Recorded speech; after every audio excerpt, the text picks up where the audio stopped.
Yes guys, your boy FTO back again with another video, and today it's another episode of 90 extra time. Bro, my shape up's kind of going. The big game of the weekend, which was obviously Liverpool v Tottenham. Now that ended, as you know, 2-0. Great goals by Mane. Obviously Liverpool hadn't done pretty well without him. Like, obviously he was at the, Africa Cup of Nations, and in the 7 games that they did play, they only managed to win 1 game without him. So it showed how important and how badly Liverpool were actually missing him. Well, he started in this game, and straight away from the onset, Liverpool as a team looked like they were on a mission. Closing down the Tottenham players, Eriksen, Dele Alli literally did not have a sniff in midfield. Van Alden and Henderson did an amazing job in the centre of midfield. And yeah, early on, Mane broke, went past, held off, Davis, I believe it was, who's obviously replacing Danny Rose, who might be injured for the next month or 2 months. So Tottenham fans, it's going to be a tricky period because he's been top class for Tottenham this season. And yeah, broke past, ran past him. I believe if it was Danny Rose, he probably would have been able to catch him. But yeah, he couldn't do so, and Mane slotted it really nicely into the back of the net. For the second goal, guys, well, it was just wobbling all over the place, and then Mane just volleyed it, top corner on the half volley, I think it was, or the volley, whichever it was. It was a nice finish into the top corner of the goal again. So at that point, you're thinking, they're going to definitely, Tottenham, give Davis a bit more cover, but they didn't. And yet again, he had another chance, just clipped the inside of the goalkeeper's legs and went out for a corner. But honestly, he could literally have had a hat-trick in the space of about 4 minutes. No word of a lie. Like, he'd done it before. I think it was in 2015 where he scored a hat-trick in like 3 minutes, which is a Premier League, record. So yeah, he's a really good player, Mane. To be honest, surprised me how good he's been for Liverpool. But in all honesty, it was a great performance by Liverpool. Dominated the game. Tottenham literally had the one chance, literally. And I believe, the fact that Tottenham were missing Vertonghen and also missing Danny Rose didn't help, but still no excuse for a side like Tottenham. And now they've obviously got to concentrate on the Europa League. Well, Liverpool, you got your boy Mane back, so it should be upwards from this point on, considering, before he left, I think you guys were challenging for the title in like 2nd place, and he's come back and you're like in 5th. I think Mane's return is definitely going to see Liverpool climb back up, potentially, if they carry on with performances like they did against Tottenham. Moving on nicely, guys, it's obviously the Chelsea-Burnley game, which happened today. It ended 1-1, as you probably know. Pedro scored a really, nice, well-worked Chelsea goal, as most of their goals have been this season, working it from defence into the back of the opposition's goal. Literally, that's what happened. Really nice goal and finished by Pedro, who, this season has stepped it up a higher notch, because I thought he should have been getting more game time last season, but this season he's been absolutely amazing. I'm going to talk about that later on. But then Burnley came back with an amazing free kick by Brady. They've only got to sign him. That was his first full game debut as well. I think they signed him from Norwich. He's a record fee. And how good was the free kick? If you've seen it, comment below what your thoughts were on it. It was against Courtois, one of the best keepers in the world, and yeah, he had no chance. It went top bins, top corner, whatever you want to call it.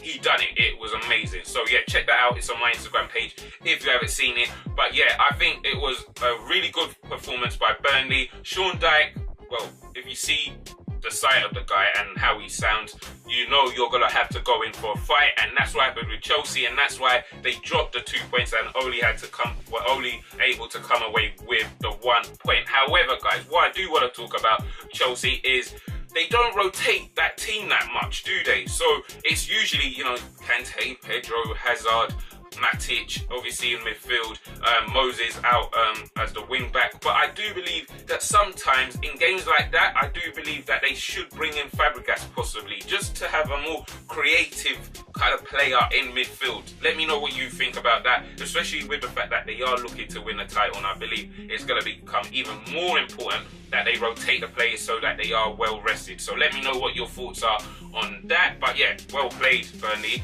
for allowing all of us a lot to catch up to Chelsea a bit, a tiny wincy bit. Okay, back to yesterday, Saturday. Obviously, Arsenal played Hull and it ended 2-0. 2 goals by Sanchez. However, the first one shouldn't have counted. Like, you can't score a goal with your arm. It hit his arm and went in. The linesman saw it, and really, he should have put his flag up and disallowed that goal. Like, comment below if you disagree, but in all honesty, guys, that should have counted.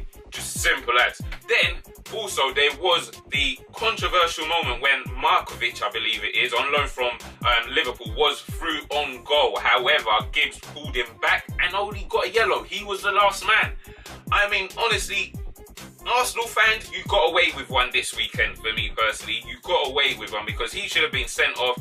Red card, obviously, last man, and potentially Hull could have managed to get their way back into the game. Second goal was a penalty. Obviously, you know, the Hull player actually handballed it, hence why he got the penalty. And I just feel like it was, you know, not good, you know, refereeing by the ref at all, because he saw that but wasn't able to see the earlier one by Sanchez when he scored the goal. So luckily Arsenal came through there, but the whole situation surrounding Arsenal now with Arsene Wenger is looking more of, you know, the bigger talking point, in all honesty.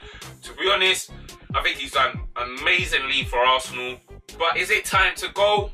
Maybe. And with Ian Wright coming out saying that, you know, he had a chat with him saying, and he seems like, you know, this could be his final season. I do believe that, and potentially I think we could be seeing the last season of Arsene Wenger. In all honesty, if he went, he's done amazingly for Arsenal. More than any Arsenal fan could ever ask of a manager, winning titles, winning cups. Maybe not the Champions League, but he's won stuff. There are other managers that haven't won stuff. So yeah, well done Arsene Wenger, but maybe it is time for a change. The only thing is who did they bring in? 1 minute, Man United top, let's get this out. Yes, glory, glory, Man United. Because we won 2-0, guys, and it was an amazing performance by the boys. Martial stepping it up. Mourinho said that he wants to see a bit more from him, and he definitely saw that in that game. However, there were a few chances for Watford. An amazing free kick, which De Gea made light work. Oh, no, I'm joking. It was a really good save and a good free kick. But all in all, guys, I was happy with the performance. Considering we are going to have a couple Europa games now, it was important that we had a really good performance. Happy to see Mata getting on the score sheets, and in all honesty, he should be starting every game. He should be one of the first names on that team sheet. I love the creativity he brings.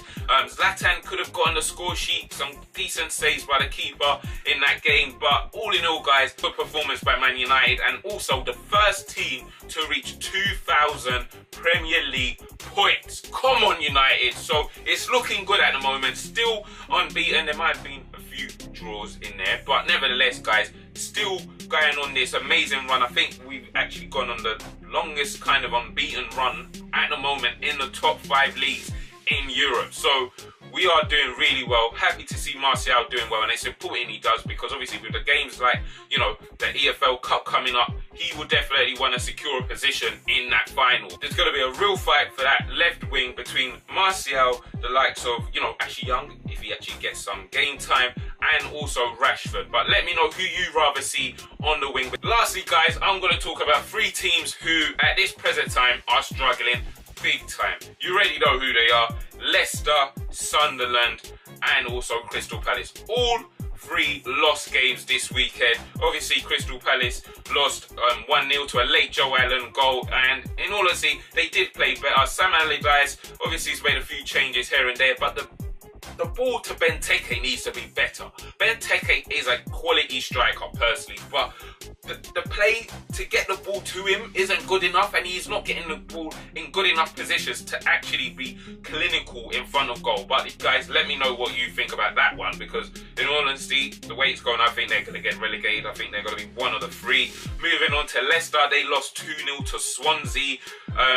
I just think they need to change things up there. There's a few plays that aren't pulling their weight. I think Damari Gray has to start now for Leicester in every game. He's direct. He's arguably one of the best young talents England have got right now, in all honesty. You know, scoring amazing goals. That one he scored, I think, during the week in the cup, and also obviously the one against us, which was amazing. Yeah, but anyway, he should be starting more games, and I feel like they need to bring in, you know, change it up a bit, because at the moment it's not working, Ranieri. And then lastly, Sunderland, well, 4-0 against Southampton. It's just loss after loss after loss, not good enough.